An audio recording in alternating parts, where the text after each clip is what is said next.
I'm gonna say I hope that if you've seen Far From Home that you're watching this video after that and not before that, because there's a lot to Mysterio that we're gonna talk about in this video. Specifically, his deep ties to Iron Man and overall the MCU history. So Quentin Beck, as it turns out in the film, is a complete fraud and a liar.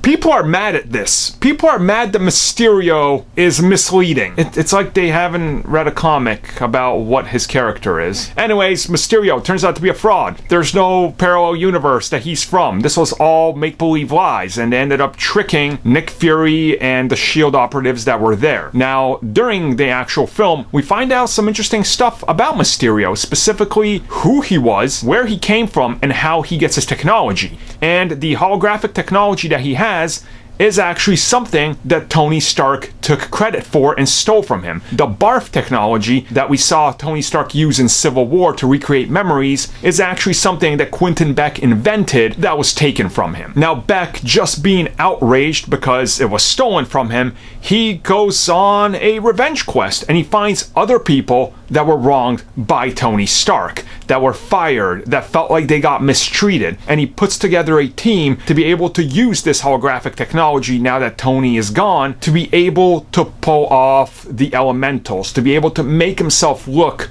like a superhero so the people fall for it. Of course, they were using drones, which were also Stark tech, to be able to cause all this damage, to make it look like things were actually coming to life. Again, this is Mysterio's game. This is what he does. It's all about misdirection and illusions. The master of illusions. So, yeah, pretty awesome, right? And honestly, this shocked me because they really pull from MCU history here. Specifically, they go all the way back to even Iron Man 1, which I thought was pretty awesome. And as a whole, I actually like that he's not some sort of failed special effects dude, actor, you know, like any of that they could have gone with to try to make him more like the comic book.